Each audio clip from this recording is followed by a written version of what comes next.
Hello, my vacuum cleaner chums. How are you today? In this informative, exciting video, we are going to change the switch in a Dyson DC04. Now, Dyson switch failure is very common, so hello my regular viewers if you're watching this, love you lots, and welcome to anybody else who is trying to find out how to replace a switch on their DC04.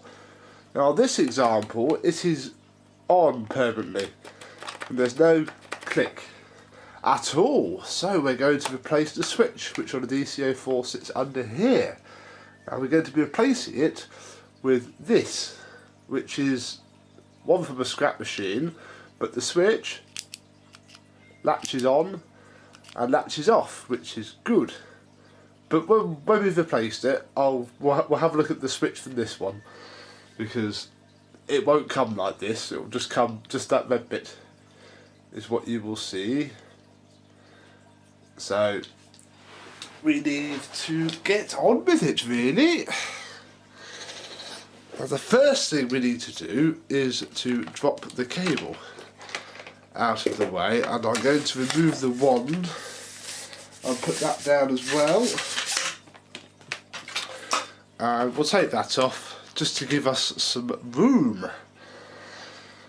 Now, in order to take the switch off of a Dyson, we need this, which is a DC04 switch removal tool, or just a bent flat blade screwdriver. Oh, a bit close, there we go.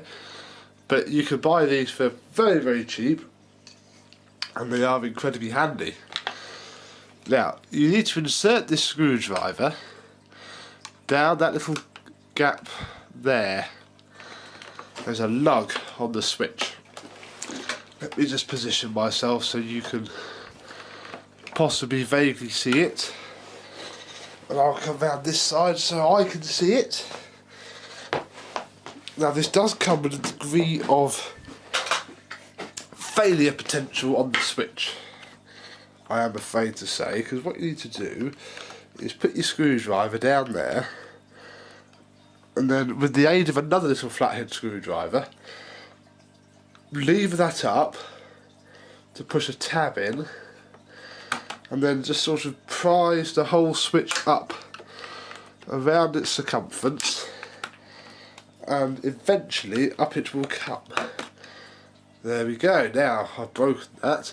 That is what can happen. See that? That is the lug, and they are notorious for breaking when you try and take them out. You can see there, look. That is where the lug fits in. So what I'm going to do is come back over to my toolbox, get a little drop of glue. I use Q-Bond. You can use whatever you like, and you don't need to do much. You literally just need to put a little drop of glue in the split, put it back on itself, and then we'll leave that for this video while we film. Get the burning hot glue off my fingers. Ow. And move on now. Deep inside, well, not deep inside, inside there is a screw. It is a Torx T15 screw, the same as all the screws on a DC04 and most of the older Dysons as well. You literally take that screw out, and using the cable to help, pull up and out. Now you'll notice on this housing there is a piece missing. This part here does snap off quite easily. It's not an issue if it does, but it is something to bear in mind. Now if I just pop the light back on so you can see a little bit more, we now need to de-wire this switch. Now this has had a cable replacement before, so we'll pull the neutral and the live that runs down into the motor, and then we are left with this. As you can see, that switch doesn't do anything. So we'll take the cable out and then pull it off the switch, and for now we'll pop that down. This one we just need to remove the cable and that can go in the bin, and we are left with this nice working switch. Now the cable has to go on first. This part here has a thick end and a thin end. And the thick end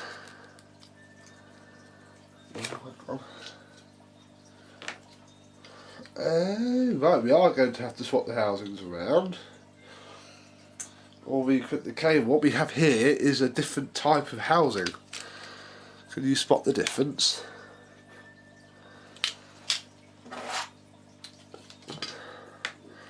There is a difference, isn't there? Look at that. So, we do have to try and take the switches apart. And we'll do that. This is quite difficult on an 04, but you basically need to pop it out and manoeuvre it around. So there's the old switch nearly out. So there's our working switch. Pop that in there. Then we'll take our other switch. All I do is just put the screwdriver in there and just basically prise and twist until it comes out. There we go, that's that out. We'll have a look at that in a bit. Oh look, that's... Oh, they're both clicking there.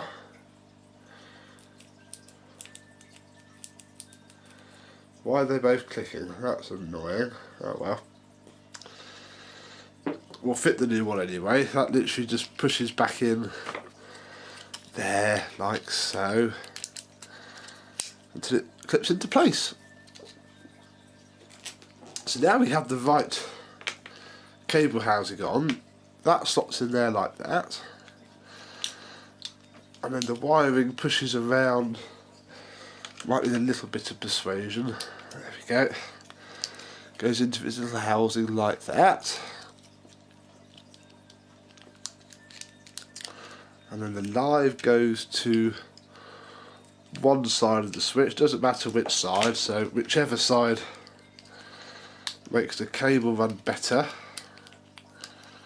is the side it goes to. There we go, like that. Then we'll pop the other live cable to the other side. You might just need to bend the pins slightly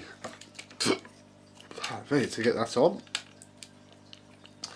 And that goes around and into the chase there. Then the neutral cables plugged together like so, and the whole thing simply goes back into the machine. We'll pop the screw back in.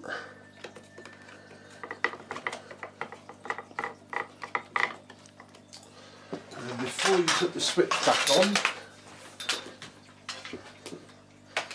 we shall plug it in and give it a test, just to check that it works.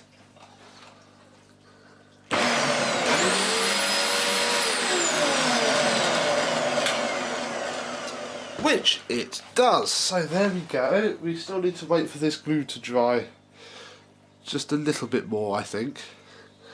So what we'll do, I'll reposition the camera and we'll have a look at this and see why it has failed. Right, here we go. I'll use this as a work table. So I haven't got set up on the table. Where's my flathead screwdriver? Here it is. Now the switch itself is very simple really. There is a little latch here which you can pop up, and then one on the other side which you can also pop up.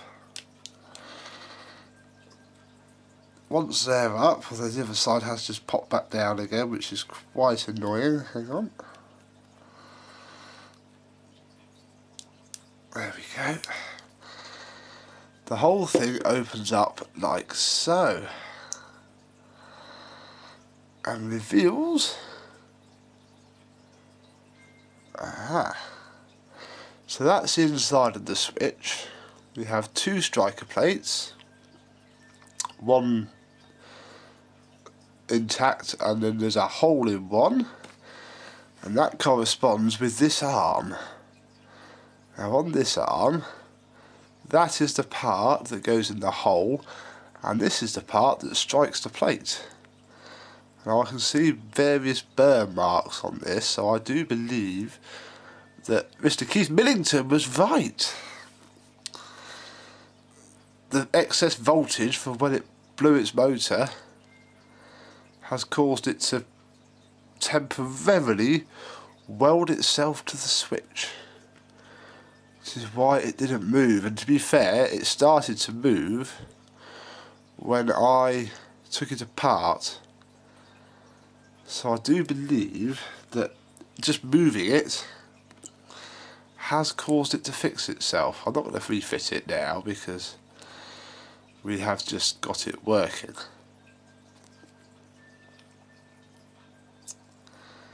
But that basically should now work if I can just get this back in. So it goes into its spring and it sits under this plate like so. This spring is what makes the actual switch work, and it just goes on there. Lots of corrosion, but this has been sat in a damp environment for a while. As long as you line that hole up with the arm in the right place, the whole thing should just sit down together, snap back in, and I'll be honest, that'll probably work now.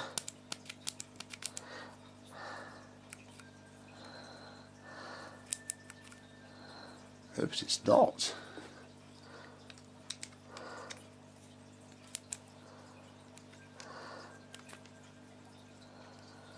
I think, I'm wondering actually, I'll show you what's going on. That's the side that it fits in, and if I move the switch it doesn't move. However, that bit might stay there as the pivot.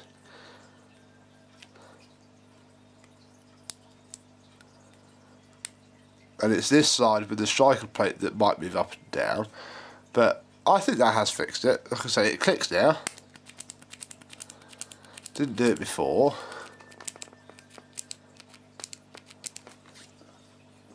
I do believe that has fixed it. This I shall probably just put in the bin because you don't really ever need them. You can just change the switch. Although you might, you can see it there, that bit does snap when you prise it out, but it doesn't do it any harm really.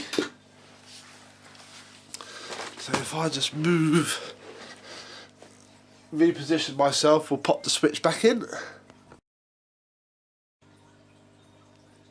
Here we go, so I presume that's going to be dry enough now. Hopefully. Just very gently put it back in. As you can see, it's up, it's down when it's on, and it's up when it's off, and that is basically it. How to change the switch on a Dyson DC04, and a little bit about switches in general.